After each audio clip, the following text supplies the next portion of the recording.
அன்பு தமிழ் உறவுகள் அனைவருக்கும் வணக்கம். இன்று நாம் முருகப்பெருமானின் 4ஆம் படை வீடான சுவாமிமலையின் தல வரலாற்றினை காணலாம். முருகப்பெருமானின் 6 படை வீடுகளில் 4வது படை வீடாக திகழ்வது கும்பகோணம் அருகில் அமைந்துள்ள திரிவேரகம் என்று போற்றப்படும் சுவாமிமலை. இத்தலத்தில் உறையும் கதிர்வேலன் சுவாமிநாதன் தகப்பன் சுவாமி என்றெல்லாம் அழைக்கப்படுகிறார். இதன் காரணமாகவே இந்த திருத்தலமும் சுவாமிமலை என்று அழைக்கப்படுகிறது.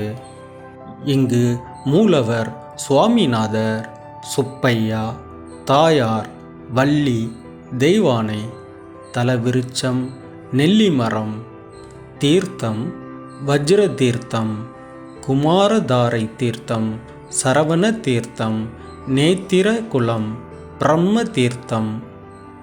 இதன் புராண பெயர் திருவேரகம்.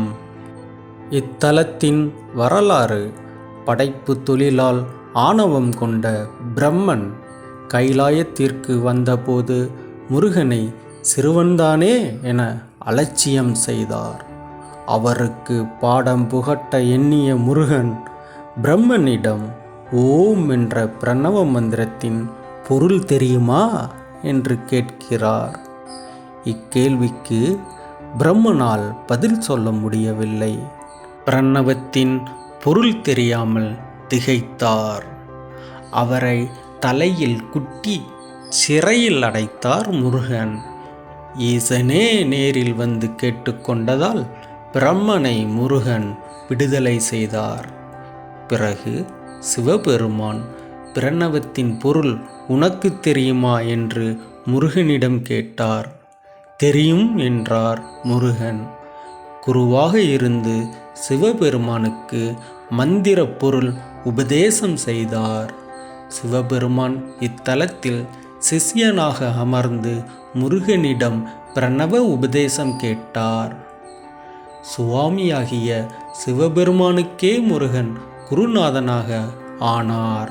அதனால் முருகன் சுவாமிநாதன் என்றும் பரமகுரு என்றும் தகப்பன் சுவாமி என்றும் போற்றப்பட்டார். இத்திருத்தலமும் சுவாமிமலை என்று அழைக்கப்பட்டது. இக்கோவிலின் சிறப்பு: இத்தல முருகன் விபூதி அபிஷேகம் செய்யும்போது ஞானியாக காட்சி தருவார். சந்தன அபிஷேகம் செய்யப்படும் போது பாலசுப்பிரமணியமாக கம்பீரமாக காட்சி தருவார். கருவறையில் சுவாமிநாதன் நின்றிருக்கும் பீடம் சிவலிங்க ஆவுடையாகவும் அதன் மேல் எழுந்தருளி இருக்கும் சுவாமிநாதன் பானலிங்கமாகவும் காட்சி தருகிறார். சிவனும் முருகன் ஒன்றே என்பது போல் இந்த அமைப்பு உள்ளது. மூலவருக்கு எதிரில் மயிலுக்கு பதிலாக யானை வாகனம் உள்ளது. இது இந்திரன் காணிக்கையாக வழங்கிய ஐரவாதம் என சொல்லப்படுகிறது. நெல்லிமரம் சுவாமிமலையின் தலவிருட்சமாகும். நெல்லிமரத்தை வடமொழியில் தாத்ரி என்பர். அதனால் சுவாமிமலையை தாத்ரிகிரி என்றும் குறிப்பிடுகின்றனர். மேலும் சிவகிரி, குருவெற்பு, குருமலை, சுவாமி சைலம் போன்ற பெயர்களும் உண்டு. வடமொழியில் சுவாமிநாதனை ஞானாஸ்கந்தன் என்று போற்றுகின்றனர். மூலவரின் உருவம்: மூலவர் சுவாமிநாதர் 6 அடி உயரத்தில், கையில் தண்டம், தலையில் உச்சி குடுமி, மார்பில் பூணூல் ஆகியவற்றுடன் காணப்படுகிறார்.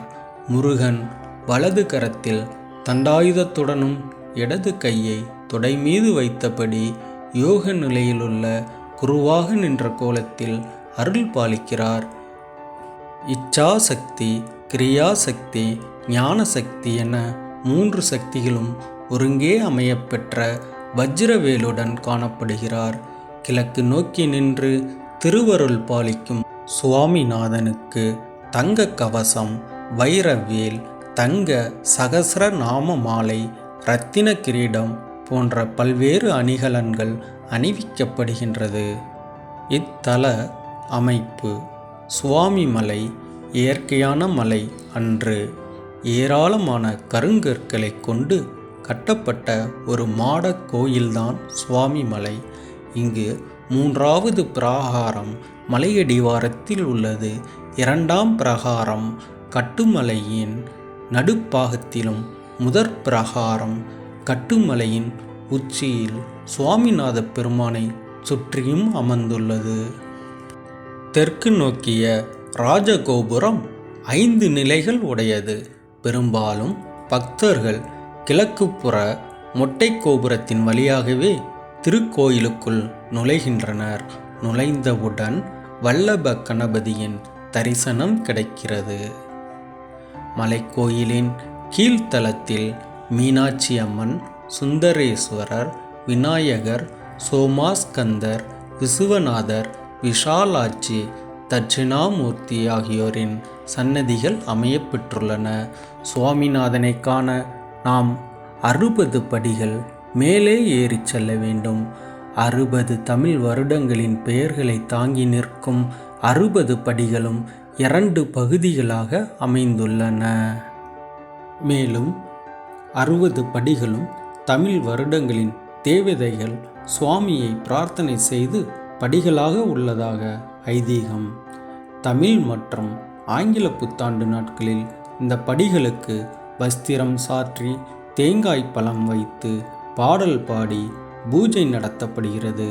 இதற்கு திருப்படி பூஜை என்று பெயர். இத்தலத்தில் இது மிகவும் விசேஷமான ஒன்று. சுவாமி மலையில் திருக்கார்த்திகை திருவிழா 10 நாட்கள். இத்திருவிழாவே மிகப்பெரிய திருவிழா ஆகும். சித்திரை பிரம்மோற்சவம் 10 நாட்கள். வைகாசி விசாக பெருவிழா. ஆவணி பவித்ரோற்சவம் 10 நாட்கள். புரட்டாசி நவராத்திரி பெருவிழா 10 நாட்கள். ஐப்பசி கந்தசஷ்டி பெருவிழா 10 நாட்கள். மார்கழி திருவாதிரை திருநாள் 10 நாட்கள். தை பூச பெருவிழா. பங்குனி வள்ளி திருக்கல்யாண விழா. இவற்றுள் சித்திரை, கார்த்திகை, தை மாதங்களில் நடைபெறும் விழாக்கள் கொடியேற்றத்துடன் நடைபெறும் பெருவிழாக்கள் ஆகும். இவை தவிர கிருத்திகை, மாதப்பிறப்பு, அமாவாசை, பௌர்ணமி, சஷ்டி, கார்த்திகை, விசாகம் அன்றும் தமிழ் ஆங்கில புத்தாண்டு, தீபாவளி, பொங்கல் உள்ளிட்ட விசேஷ தினங்களிலும் வாரத்தின் செவ்வாய்க்கிழமைகளில் சிறப்பு பூஜைகள் உண்டு. பக்தர்களின் பிரார்த்தனை: திருமண வரம், குழந்தை வரம், குடும்ப ஐஸ்வர்யம், தீர்க்க ஆயுள், கல்வி, கேள்விகளில் சிறந்த ஞானம், உயர் படிப்பு, வேலைவாய்ப்பு, உத்தியோக உயர்வு ஆகியவற்றுக்காக வேண்டிக் கொள்கின்றனர். சுவாமிநாதனை வழிபட்டால் நமக்கு வரும் இடையூறுகள், நோய்கள், பிராணிகள், பூதம், தீ, நீர், வெள்ளம், செய்த பாவம் ஆகியவற்றால் விளையும் தீமைகள் விலகுகிறது. இங்குள்ள நேர்த்திக்கடன்: மொட்டை போடுதல், சுவாமிக்கு சந்தன காப்பு, பஞ்சாமிர்த அபிஷேகம், பால் அபிஷேகம், அன்னதானம் வழங்குவது, நெய் விளக்கு ஏற்றுதல், பால்குடம் எடுத்தல், காவடி எடுத்தல், அபிஷேக ஆராதனைகள் ஆகியவை இத்தலத்தின் முக்கிய நேர்த்தி கடன்களாக உள்ளது. சத்ரு தொல்லை இருப்பவர்கள் திருசதை அர்ச்சனை செய்கிறார்கள். கோயிலுக்கு வரும் பக்தர்களுக்கு அன்னதானம் செய்வதும் நேர்த்திக்கடனாக இருக்கிறது. வசதி படைத்தவர்கள் கோயில் திருப்பணிக்காக பொருள் தருவதும் வழக்கமாக உள்ளது. மேலும் இத்திருத்தலம் காலை 5 மணி முதல் 11 மணி வரையிலும், மாலை 4 மணி முதல் 8 மணி வரையிலும் திறந்திருக்கும். சுவாமி மலையானது தஞ்சை மாவட்டம் தஞ்சாவூர் நகரிலிருந்து 32 கிலோமீட்டர் தொலைவிலும், கும்பகோணத்திலிருந்து 8 கிலோமீட்டர் தொலைவிலும் அமைந்திருக்கிறது. இந்து அறநிலைய ஆட்சித்துறைக்கு உட்பட்ட இந்த திருத்தலம் திருமண மண்டபங்களும் வசதியான தங்கும் விடுதிகளும் உள்ளன. குடும்பத்தோடு வரும் பக்தர்கள் தங்கிக் கொள்ள தேவஸ்தானம் சார்பில் ஏராளமான குடில்களும் உள்ளன.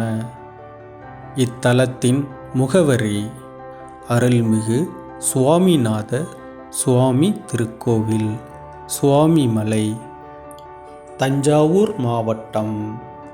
கந்தா போற்றி, வேலா போற்றி, கடம்பா போற்றி, சுவாமி மலையானே போற்றி, திருச்செந்தூர் செந்தில் வேலவனே போற்றி.